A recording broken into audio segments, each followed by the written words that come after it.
ഇപ്പം ഇന്ന് പിണറായി വിജയൻ പറഞ്ഞ ഒരു വാദം എന്ന് പറഞ്ഞാൽ സ്പോൺസർ പറഞ്ഞത് AFA കത്തയച്ചിട്ടുള്ളത് അന്നത്തെ മുഖ്യമന്ത്രിക്കാണ് എന്നുള്ളതാണ്. അതിനെ അദ്ദേഹം അങ്ങ് നിരാകരിക്കുന്നുണ്ട്. എൻ്റെ ഓർമ്മയിൽ ഇല്ല എന്ന തരത്തിൽ അതിൽ നിന്നും ഒഴിഞ്ഞു മാറുന്നുണ്ട്.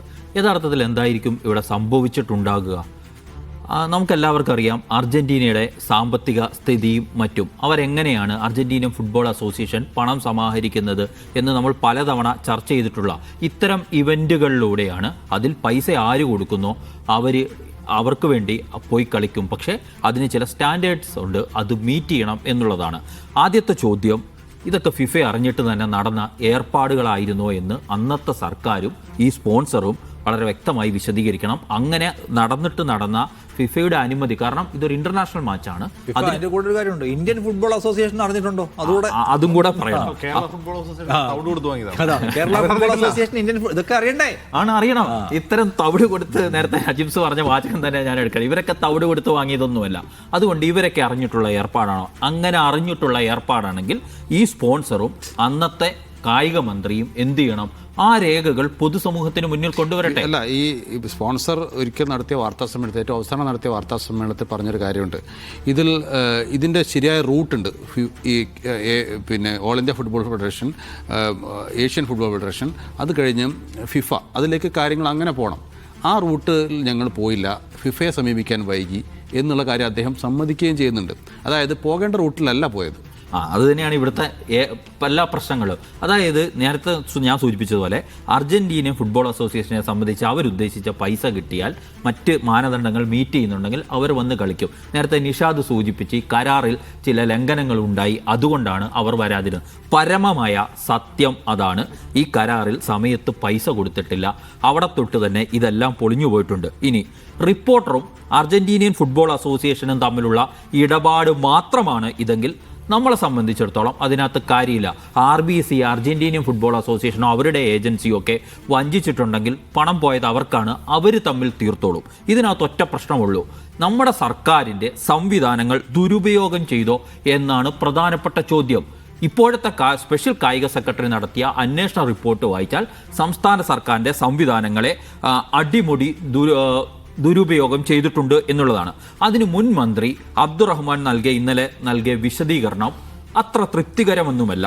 അതിന് സംസ്ഥാനത്ത് നഷ്ടമില്ല എന്നു മാത്രം പറഞ്ഞു പോയാൽ പോരാ. അദ്ദേഹം പിന്നെ സ്പെയിനിൽ പോയത് സ്വന്തം പോക്കറ്റിൽ നിന്ന് പണം എടുത്തിട്ടാണോ എന്നുകൂടി അബ്ദുറഹ്മാൻ പറയണം. ഞാൻ മനസ്സിലാക്കുന്ന അല്ല, 13.5 ലക്ഷം രൂപ ഈ സംസ്ഥാനത്തിന്റെ ഖജനാവിൽ നിന്ന് എടുത്തിട്ടാണ് സ്പെയിൻ യാത്ര ഈ കാര്യത്തിന് വേണ്ടി അബ്ദുറഹ്മാൻ നടത്തിയിരിക്കുന്നത്. അപ്പോൾ മന്ത്രിക്ക് അങ്ങനെ പറഞ്ഞു ഒഴിയാൻ പറ്റില്ല. പിന്നെ ഇന്ന് പുറത്തു വന്ന രേഖകൾ നോക്കൂ. മന്ത്രി അർജന്റീനിയൻ ഫുട്ബോൾ അസോസിയേഷൻ അയക്കുന്ന കത്തിൽ ഒരു കോളേജ് അധ്യാപികയ്ക്ക് കോപ്പി, അവിടുന്ന് തിരിച്ചു വരുന്ന കത്തിലും അതേ കോപ്പി. എന്താണ് ഈ കോളേജ് അധ്യാപിക ഏർപ്പാട്? കത്തെഴുതി കൊടുത്തതാണ് എന്നൊരു രീതിയിലുള്ള വിശദീകരണം പുറത്തേക്ക് വരുന്നുണ്ട് അനൗദ്യോഗികമായിട്ട്. അങ്ങനെയാണെങ്കിൽ പിന്നെ എന്തിനാണ് കായിക മന്ത്രിക്ക് ഒരു ഓഫീസ് ഉണ്ടായിരുന്നത്? അതിന് സംസ്ഥാന ഖജനാവിൽ നിന്നും കഴിഞ്ഞ 5 വർഷം പണം മുടക്കിയിരുന്നത്. പുറത്ത് കൊട്ടേഷൻ കൊടുക്കൽ ഏർപ്പാടാണോ? ഇതിൻ്റെയൊക്കെ ഏർപ്പാട് എന്താണ് സർക്കാർ സംവിധാനത്തിൽ എന്നുകൂടി പറയണം. ഇനി ഒരു മെയിൽ അയക്കാൻ കൃത്യമായി ഏൽപ്പിക്കാൻ പറ്റാത്തവർ ആ മന്ത്രിയുടെ ഓഫീസിൽ ഇല്ലായിരുന്നു എന്നാണ് അദ്ദേഹം സമ്മതിക്കുന്നതെങ്കിൽ മറ്റൊന്നും പറയാനില്ല. അദ്ദേഹത്തിൻ്റെയും ആ സർക്കാരിൻ്റെയും ഭരണപരാജയം എന്ന് മാത്രം നമുക്ക് അവിടെ പറയാം. പിന്നെ സർക്കാർ സ്പോൺസറുമായി ഒരു കരാർ ഉണ്ടാക്കുന്നതിന് മുമ്പ് അങ്ങനെയാണ് സ്പോൺസർ തന്നെ ഇതിനകത്ത് മറ്റൊരു കരാർ AFAയുമായി ഉണ്ടാക്കി വെച്ചത് എന്ന ചോദ്യത്തിന് ഉത്തരമില്ല. ഇനി പണം കൈമാറിയതിൻ്റെ രേഖകൾ സർക്കാരിൻ്റെ കൈവശം ഇല്ല. അപ്പം പിന്നെ സർക്കാരിന് എന്താണ് റോൾ എന്ന് ചോദിക്കുന്നിടത്താണ് മന്ത്രി OJ ജനീഷിൻ്റെ മറുപടിയിൽ ഒരു പ്രസക്തമായ കാര്യമുണ്ട്. കായിക മന്ത്രിയായിരുന്ന V അബ്ദുറഹ്മാൻ പിന്നീട് ഇത് കാലങ്ങൾ കഴിഞ്ഞിട്ട് ഈ ഇമെയിൽ ഇടപാടുകൾ ഫയലിൻ്റെ ഭാഗമാക്കാൻ നിർദ്ദേശിക്കുകയാണ് ചെയ്തത്. അതായത് അതുവരെയും സർക്കാർ സംവിധാനത്തിൽ പലതിനെയും ദുരൂഹമായി നിർത്തുകയോ മറച്ചു വെക്കുകയോ ചെയ്തു. ഇവിടെ അന്നത്തെ കായിക മന്ത്രിക്ക് ഉത്തരം പറയാതെ പോകാൻ പറ്റില്ല. അടിമുടി പ്രൊസീജിയർ ലാപ്സ് നടന്നിരിക്കുന്നു എന്ന കാര്യത്തിൽ ഒരു സംശയവും വേണ്ടതില്ല ഇതിൽ നിന്നിട്ട്. പക്ഷേ കഴിഞ്ഞ സർക്കാർ പിണറായി വിജയൻ ഇതിൽ നിന്ന് ഉദ്ദേശിച്ചത് എന്താണ് എന്ന ഒരു ചോദ്യമുണ്ട്. അത് വളരെ സിമ്പിളാണ്. പരിപാടി നടന്നെങ്കിൽ അതിനൊരു രാഷ്ട്രീയ നേട്ടമുണ്ട്.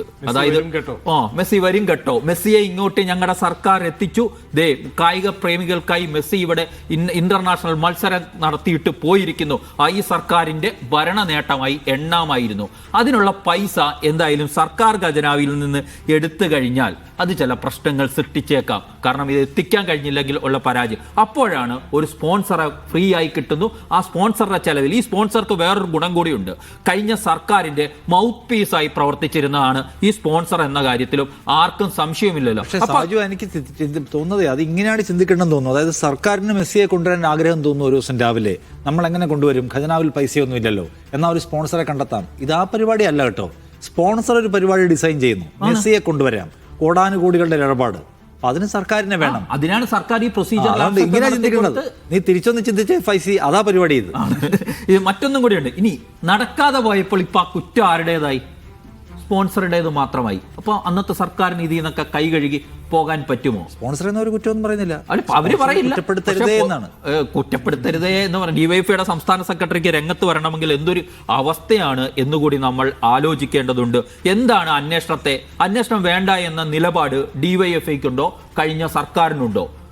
ഇവിടെ പണത്തിന്റെ കാര്യത്തിൽ ഒരന്വേഷണം വേണം എന്നാണ് ഈ റിപ്പോർട്ട്, സ്പെഷ്യൽ കായിക സെക്രട്ടറിയുടെ റിപ്പോർട്ട് ശുപാർശ ചെയ്യുന്നത്. അത് പ്രകാരം വിജിലൻസ് അന്വേഷണം അടക്കമുള്ളവ, ക്രൈംബ്രാഞ്ച് അന്വേഷണം അടക്കമുള്ളവ സർക്കാരിന്റെ പരിഗണനയിലുണ്ട് എന്നാണ് ഞാൻ മനസ്സിലാക്കുന്നത്. എങ്കിൽ അത്തരം ഒരു അന്വേഷണത്തെ പിണറായി വിജയൻ തന്നെ സ്വാഗതം ചെയ്യുന്നുണ്ടോ?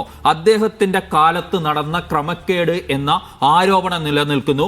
അതിന്റെ ബ്ലാക്ക് മാർക്ക് എന്തായാലും അദ്ദേഹം നയിച്ച സർക്കാരിന് കൂടിയുള്ളതാണ്.